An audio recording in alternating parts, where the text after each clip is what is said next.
Royal affirmations Telugu ఛానల్కి స్వాగతం. మనలో చాలామంది ధ్యానం చేయడం స్టార్ట్ చేశాక కొంతమందికి రకరకాల కళలు రావడం స్టార్ట్ అవుతుంటాయి. ఈ కళలు ఎందుకు వస్తున్నాయి, వచ్చిన కళల్ని మనం ఎలా అర్థం చేసుకోవాలి, ఎలా డీకోడ్ చేయాలో ఈ వీడియోలో తెలుసుకుందాం. ఒక మనిషి యావరేజ్గా 78 సంవత్సరాలు బ్రతికితే అందులో దాదాపు 26 సంవత్సరాలు నిద్రపోతాడంట. అంటే మన జీవితంలో ఒక పావు భాగం నిద్రపోతాం. అయితే ఈ నిద్రలో కూడా మనిషి ఊరికనే ఉండడు, ఏవో కళలతో చాలా బిజీగా ఉంటాడు. అసలు ఒక కళకి మన జీవితానికి సంబంధం ఏంటి? ఇప్పుడు చాలామంది మనకి ఏమైనా కళ వచ్చింది అంటే ఆ కళ గురించి మర్చిపో, అదో పీడకళ అని అంటూ ఉంటారు. కానీ మన పూర్వీకులు ఈ కళలను బట్టి కొన్ని ఆలోచనలు చేసి వాటి అర్థాన్ని వెలికి తీసే ప్రయత్నం చేశారు. అందులో 2 రకాలు ఉంటాయి. ఒకటి ఏంటంటే మీకు వచ్చిన కళ మీకు జరగబోయే కర్మని, అంటే మన ఫ్యూచర్లో జరగబోయేది ముందుగానే ఈ కళలో చూస్తామని వాళ్ళు చెప్పారు. రెండోది ఏంటంటే మన కళలోని వస్తువులు, మనుషులు, వాళ్ళ పేర్లను బట్టి ఒక గెస్ వర్క్ చేస్తారు. అంటే ఆ పేర్లను బట్టి ఇది అయ్యిండొచ్చు, అలా అయ్యిండొచ్చు అని ఒక అంచనా వేస్తారు.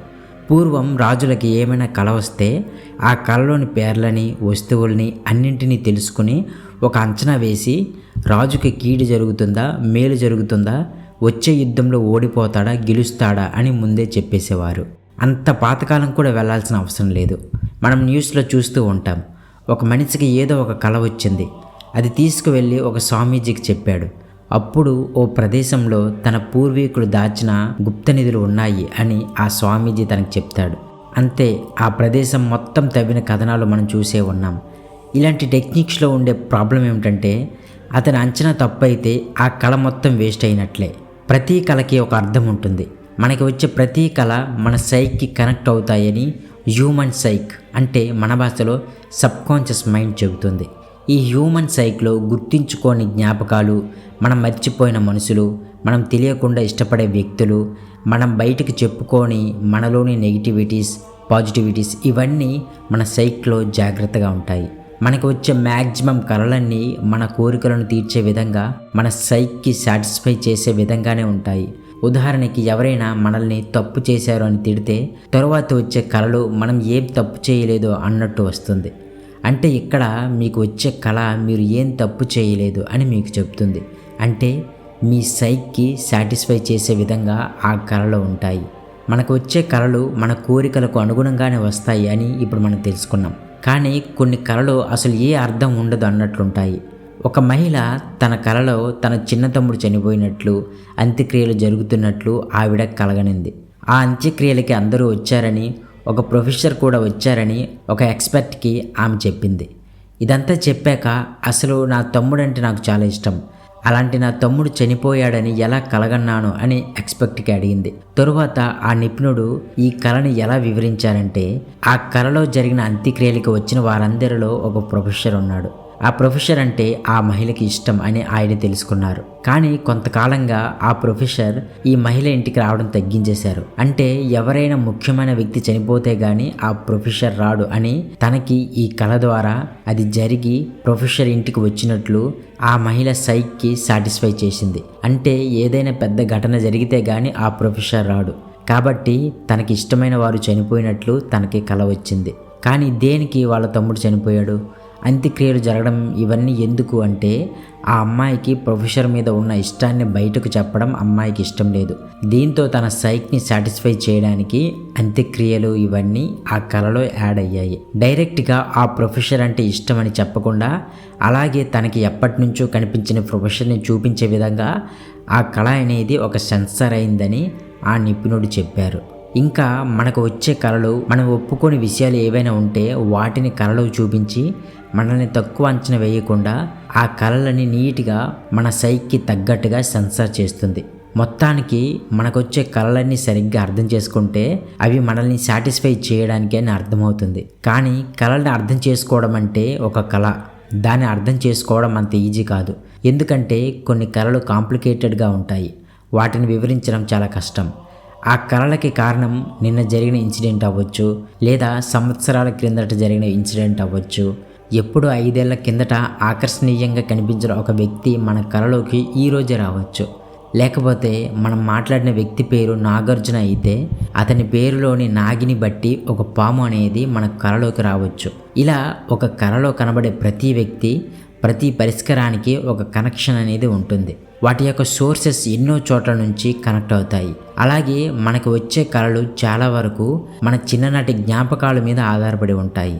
ఎలాగంటే ఒక నిపుణుడి చిన్నతనంలో వాళ్ళ నాన్నగారు ఎప్పుడు అతన్ని ఏం చేయలేవు, నీ వల్ల ఏం కాదు, నువ్వు ఒక యూజ్లెస్ ఫెలోవి అని తిడుతూ ఉండేవారు. దీనివల్ల ఆ నిపుణుడు పెద్దయిన తర్వాత తను ఏ ఘనత సాధించినా లేదా ఏదైనా అవార్డు సాధించినా వాళ్ళ నాన్నగారు అన్న మాటలు ఒక విధంగా కాకపోతే ఇంకో విధంగా అయినా కలలో తనకి వచ్చేవి అని ఆయన పేర్కొన్నారు. అలాగే మనం కలలో ఉన్నప్పుడు ఎవరైనా మనల్ని నిద్రలేపుతుంటే ఆ కలలో మనం వీక్ అయిపోతున్నట్లు, కింద పడిపోతున్నట్లు ఒక ఫీలింగ్తో లేస్తాం.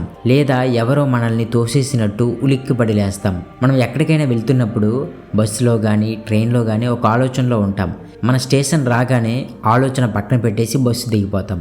అప్పుడప్పుడు మనకు వచ్చే కళలు ఎలా ఉంటాయంటే మనం ఆ బస్సులో కానీ ట్రైన్లో కానీ ఆపేసిన ఆలోచనల్ని కూడా కంటిన్యూగా కళలో చూపిస్తుంది. మనం ఒక స్నేహితుడిని ఎవరైనా పొగిడితే అంతా పోడండ్రా వాడు కొండెక్కిస్తాడు అని సరదాగా అన్న మాట కూడా మన కలలో నిజంగానే ఆ స్నేహితుడు ఒక కొండపైన కూర్చున్నట్టు మనకి కల వస్తుంది. అలా మన కలలో కనిపించే ప్రతిదానికి ఒక అర్థం ఉంటుంది. మనలో చాలామందికి కొన్ని కళలు కామన్గా వస్తాయి. నాకు ఈరోజు ఈ కళ వచ్చిందిరా అంటే మన ఫ్రెండ్ ఏమంటాడంటే సేమ్ అలాంటి కళ నాకు వచ్చింది అంటాడు. దీనికి మెయిన్ కారణం మనందరికీ వచ్చే కళలకి ఒక కామన్ పాయింట్ ఉండటం. మనందరికీ చైల్డ్హుడ్ ఎక్స్పీరియన్సెస్లోని ముఖ్యమైన విషయాల నుంచి ఆ కళలు అనేవి వస్తున్నాయి. అలా కామన్గా వచ్చే ఒక కళ ఏమిటంటే మనం ఎక్కడి నుంచో ఒక లోయలో పడిపోతున్నట్లు, గాల్లో ఎగురుతున్నట్లు కళ వస్తుంది. కామన్గా ఈ కళ అందరికీ వస్తుంది. దీనికి మన చిన్నతనంలో ఎక్స్పీరియన్సెస్ కారణమని నిపుణులు అంటున్నారు. ఎలా అంటే చిన్నప్పుడు పిల్లల్ని ఆడించడానికి పెద్దవారు వారిని గాలిలో ఎగరవేసి పట్టుకుంటూ ఉంటారు. దీనివల్ల ఆ చిన్న పిల్లవాడికి ఒక ఎగ్జైట్మెంట్ ఉంటుంది. ఆ ఎగ్జైట్మెంట్ మన సైక్లో స్టోర్ అయిపోయి అప్పుడప్పుడు కలలో మనం గాల్లో ఎగురుతున్నట్లు, క్రింద పడిపోతున్నట్లు కళలు వస్తాయి. అలాగే మన కలలో మనకు బాగా ఇష్టమైన వ్యక్తి చనిపోతున్నట్లు కూడా మనం అప్పుడప్పుడు చూస్తాం. ఆ వ్యక్తి అంటే నాకు ఎంత ఇష్టం, అయినా సరే నాకెందుకు ఇలాంటి శాడిస్ట్ కళలు వస్తున్నాయి అని అనుకుంటూ ఉంటాం. ఇది కూడా చాలామందికి వచ్చే ఒక కామన్ డ్రీమ్. దీనికి కారణం కూడా మన చిన్నతనంలోనే లింక్ అయి ఉంటుంది. అలాగే ఒక కళ ఎందుకు వచ్చిందో మనం తెలుసుకోవడం ఎంతో ముఖ్యం. చిన్నతనంలో మనకి ఎన్నో చెయ్యాలని ఉంటుంది, కానీ అప్పటి పరిస్థితుల వల్ల కోరికల్ని అణిచివేస్తాం. ఆ కోరికలు మన హ్యూమన్ సైక్లో ఉండిపోయి ఇప్పటికీ అప్పుడప్పుడు కళలుగా వస్తాయి. మన కళలకు కారణం మన సైక్. మన కళలని సరిగ్గా అనలైజ్ చేస్తే ఆ కళలకి కారణం తెలుసుకోవచ్చు. ధ్యానం చేసిన వారికి కూడా ఇలాంటి కళలు వస్తూ ఉంటాయి. ఈ కళలన్నీ ఒక ఎత్తు అయితే ధ్యానంలో యూనివర్స్తో కనెక్ట్ అయిన వారికి కళలో మెరుపు లాంటి ఐడియాస్ వస్తుంటాయి.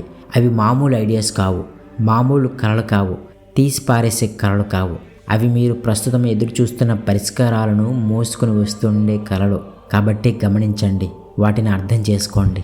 ఈ వీడియో మీకు నచ్చితే లైక్ చేయండి, కామెంట్ చేయండి. అలాగే మా ఛానల్ని సబ్స్క్రైబ్ చేసి బెల్ ఐకాన్ క్లిక్ చేయండి. Thank you so much. Thank you universe.